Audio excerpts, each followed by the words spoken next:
So good morning friends, welcome to my channel Edward Wings. और आज हम 2 अगस्त 2020 का जो द हिंदू न्यूज़पेपर है उसके 5 इंपॉर्टेंट वोकेबलरी वर्ड्स जो हैं उसको डिस्कस करेंगे। तो वीडियो स्टार्ट करने से पहले मैं ये कहूँगा कि अगर आपको हमारे चैनल के कंटेंट अच्छे लग रहे हों तो सब्सक्राइब कीजिएगा हमारा चैनल और वीडियो को लाइक भी कीजिएगा। तो बिना टाइम वेस्ट किए आइए स्टार्ट करते हैं। तो पहला वर्ड जो है आज का, उसका पहला वर्ड है वो है स्ट्रेन। स्ट्रेन का मतलब होता है कोई ख़राब सिचुएशन हम कह सकते हैं, या फिर कोई तनाव भरी सिचुएशन जो होती है जहाँ पर काफ़ी टेंस माहौल होता है, परेशानी वाली बात होती है। उस माहौल का, उस स्थिति को हम कहेंगे स्ट्रेन्ड।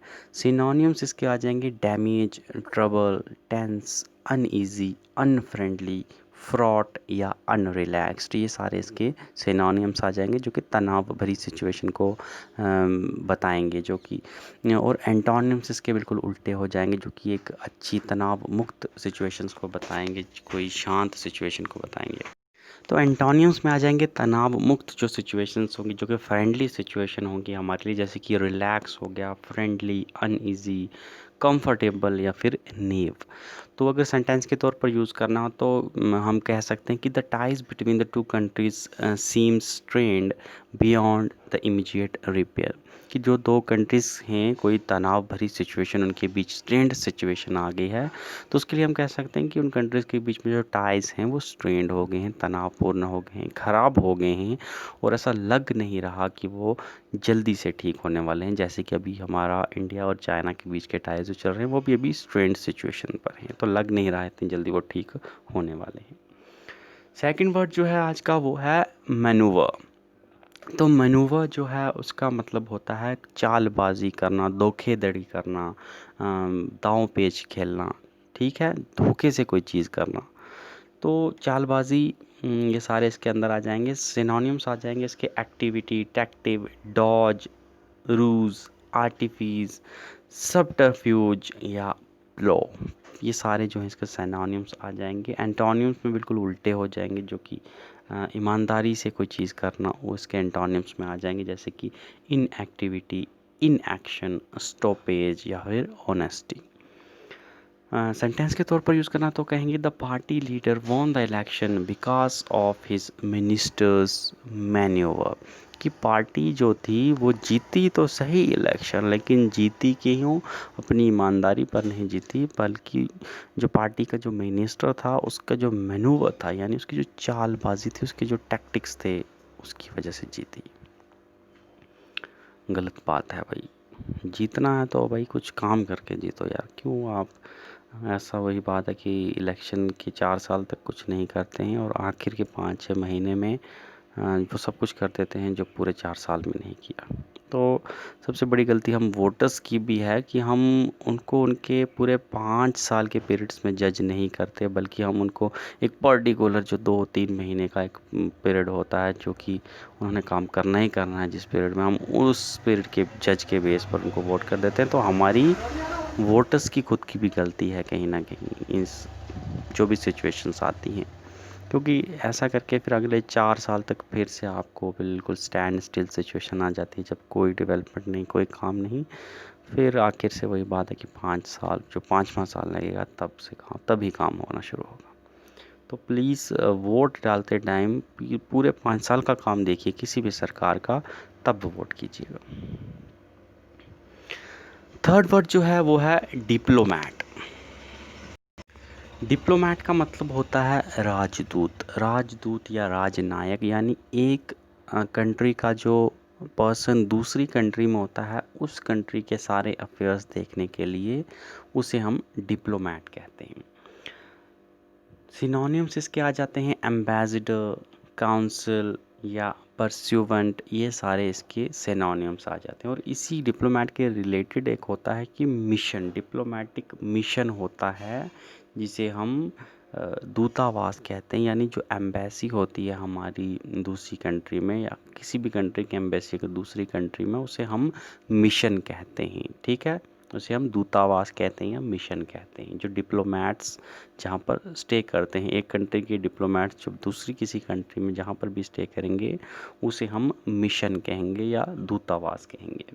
सिनोनिम्स मिशन के या दूतावास के हो गए एम्बेसी, कॉन्सुलेट या फिर डिप्लोमेटिक मिशंस। ये सब इस एम्बेसी के लिए ही यूज़ होते हैं। तो अगर मिशन के देखें तो मिशन में हम कहेंगे कि a group of people including diplomats from one nation और country present in other as authorise representative of the first. ठीक है, तो ये जो मिशंस होते हैं, जो डिप्लोमेटिक मिशंस, ये इलीगल नहीं होते, ये बिल्कुल परमिशन से ही चलते हैं। यानी इंडिया का जो डिप्लोमेट इस वक्त पाकिस्तान में या चाइना में है, वो ऐसा नहीं है। एक तो एजेंट्स होते हैं, एजेंट्स डिफरेंट थिंग होती है, एजेंट्स को छुप कर रहना पड़ता है ताकि वो इन्फॉर्मेशन निकाल सके। लेकिन जो डिप्लोमेटिक मिशंस होते हैं, यानी जो हमारी एम्बेसीज वगैरह होती हैं, ये लीगल होती हैं, ये उस कंट्री के परमिशन से होती हैं, और ये कहीं ना कहीं मैंडेटरी भी हैं इंटरनेशनल लेवल पर। ऐसा नहीं है कि आप कहीं पर अगर दूतावास अपनी कंट्री का बनाना चाहते हो तो वो आपको मना नहीं कर सकती, क्योंकि ये प्रोटोकॉल होती है, इंटरनेशनल प्रोटोकॉल है कि आप अगर चाहते हैं तो कहीं भी अपनी एम्बेसी बना सकते हैं। तो ये एक लीगल रिप्रेजेंटेटिव होते हैं। सिनोनिम्स इसके आ जाएंगे फॉरेन मिशंस या फिर परमानेंट मिशंस, ये सारे इसके सिनोनिम्स आ जाएंगे। और इंडिया सेंटेंस के तौर पर कहेंगे तो हम कहेंगे कि India has asked Pakistan to half the strength of diplomatic missions in each others countries capital. तो अभी अभी आपने देखा होगा कि रिसेंट हादसा हुआ कि पाकिस्तान की जो इंडिया में एम्बेसी है, वहाँ पर पहले दो डिप्लोमेट्स ऐसे पकड़े गए हैं जो कि इंडिया की जो पर्सनल इंफॉर्मेशंस है वो दूसरों को देते हुए पकड़े गए। देन एक तो और भी ऐसे केसेस आए जहाँ पर ये सेम हादसा हमने रिपीट होते देखा।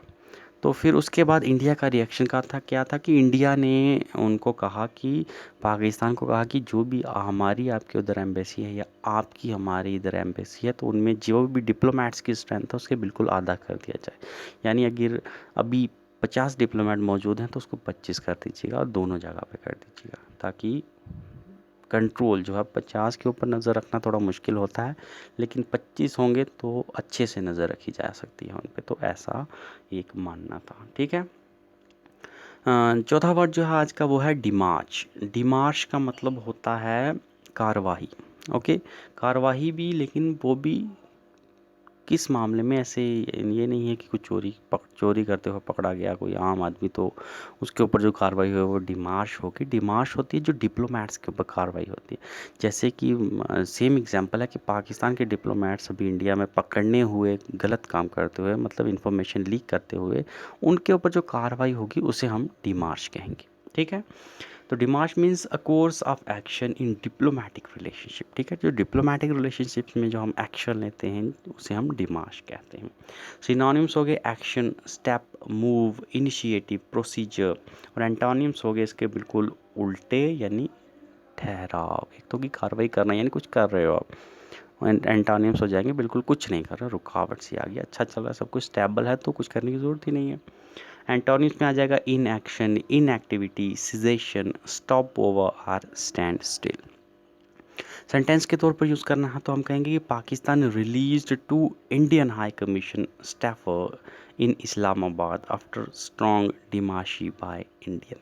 ठीक है, तो कहता है कि इंडिया के हाई कमिश्नर जो थे पाकिस्तान के इस्लामाबाद में, वहाँ पर उन्होंने अरेस्ट करके रखे थे। उन्होंने भी कुछ जासूसी का आरोप काफ़ी देर पहले से लगा के रखा हुआ था, लेकिन अब इंडिया की कंटिन्यूअस डिमाशी की वजह से, यानी इंडिया की स्ट्रॉन्ग डिमाशी की वजह से, यानी स्ट्रॉन्ग कार्रवाई की वजह से, कार्रवाई वो चाहे इंटरनेशनल लेवल पर थी, मिलिट्री लेवल पर थी, वटेवर, सारी कार्रवाइयों को मिलाकर जो डिप्लोमेटिक्स लेवल पर जो कार्रवाइयाँ हुई, उसके रिएक्शन में अब पाकिस्तान ने जो इंडिया के दो हाई कमिश्नर्स को अरेस्ट करके रखा था, अब उसको छोड़ने का फैसला करा है।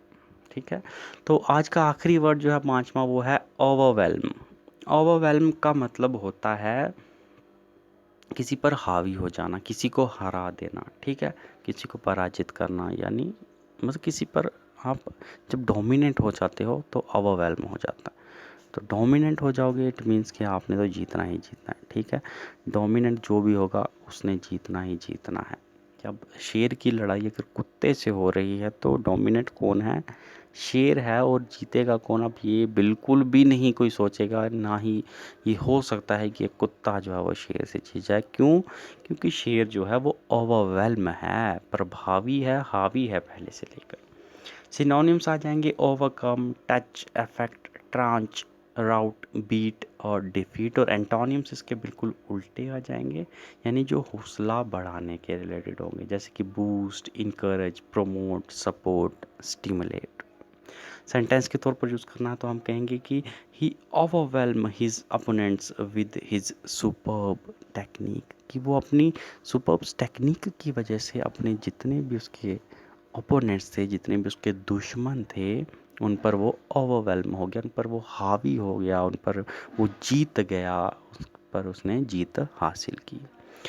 तो ये थे आज के 5 वर्ड्स। आई होप आपने सीखा होगा। आने वाले टाइम में भी हम सीखते रहेंगे। बने रहिएगा हमारे साथ और वीडियो को लाइक कीजिएगा अगर कंटेंट अच्छा लगे। शेयर कीजिएगा दोस्तों के साथ ताकि और भी लोगों तक जो है ये नॉलेज पहुंच सके। तो घर में रहिएगा फ़िलहाल। Thank you. Have a nice day.